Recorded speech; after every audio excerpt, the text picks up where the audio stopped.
हाँ, तो प्यारे भैया बहन, अब हम पढ़ते हैं उदाहरण 7। बहुत ही महत्वपूर्ण सवाल है, बना-बुनाया है, देख लीजिए। प्रश्न है, एक समांतर श्रेणी में 50 पद है, जिसका तीसरा पद 12 है और अंतिम पद 106 है, इसका 29वां पद ज्ञात कीजिए। इसी उदाहरण 7 से प्रश्नावली के बहुत सारे प्रश्न बन रहे हैं। देख लीजिए एक बार कैसे बनेगा ये, कैसा है हल। माना कि समांतर श्रेणी का प्रथम पद ए है, सर्वांतर डी है, ठीक है। तीसरा पद 12 है, अर्थात A3 बराबर 12, ठीक है। अब सूत्र है ए एन बराबर ए धन एन माइनस 1 डी। अब इस सूत्र में मान भरे हैं तो ए बराबर ए है, एन का मान 3 है और इस सूत्र का 1 है और डी का डी है और बराबर 12 आ रहा है, ठीक है। मतलब यहाँ पे सूत्र में मान भरे हैं, ये कैसे आया है, सूत्र में मान भरे हैं तब आया है, ठीक है। अब 3 में 1 गया 2 हो जाएगा, ये हो जाएगा 2D, तो ए धन 2D बराबर 12, समीकरण 1, ठीक है। अब बोल रहा है, प्रश्न बोल रहा है कि अंतिम 50वां पद 106 है, तो 50वां पद बराबर 106, अर्थात A50 बराबर 106। अब फिर से इस सूत्र में ए एन बराबर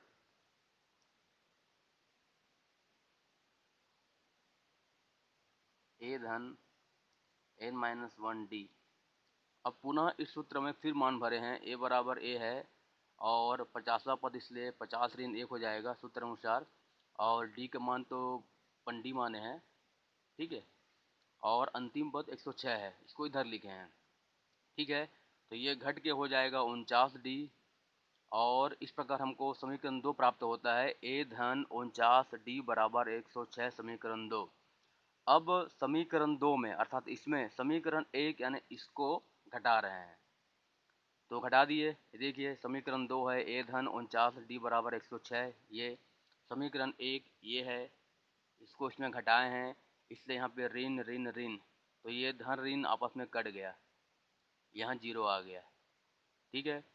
अब ये इसमें घट गया तो हमको प्राप्त हो गया 47D, और 12 106 में घटा हमको प्राप्त हुआ 49, ये सॉरी 94। 12 106 में घटा हमको 94 94 प्राप्त हुआ है। और डी बराबर जब इसको भाग किए हैं तो 47 से कम 47, 47 दूनी 94, तो हमको डी का मान प्राप्त हुआ है 2, समीकरण 3। अब इस डी के मान को समीकरण 1 में रखने पर, समीकरण 1 क्या है, ये है ए धन 2D बराबर 12, ये समीकरण 1 है। इस समीकरण 1 में एक मान ए है, 2 का मान 2 है और डी का मान हमने रखा है 2, ये 2 दूनी 4 हो जाएगा और 4 का पक्षांतर हो गया तो ये 12 में घट जाएगा, तो 12 में 4 आ गया 8, अर्थात ए का मान प्राप्त हुआ है 8, समीकरण 4। ए का मान प्राप्त हुआ है 8, डी का मान प्राप्त हुआ है 2, ठीक है। अब हमको समांतर श्रेणी का 29वां पद निकालना है, तो सूत्र वही रहेगा, ए धन एन ऋण 1D, यही है।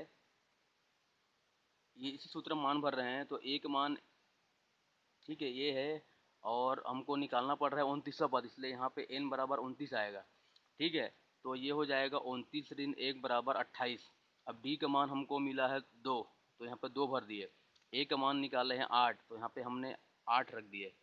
इस प्रकार 28 दूनी 56, 56 और 8 64, तो हमको समांतर श्रेणी का 29वां पद प्राप्त हुआ है 64। Very very most important question, ठीक है। इसी प्रकार से अन्य सवाल बनाइए और बताइए, दिखाइए।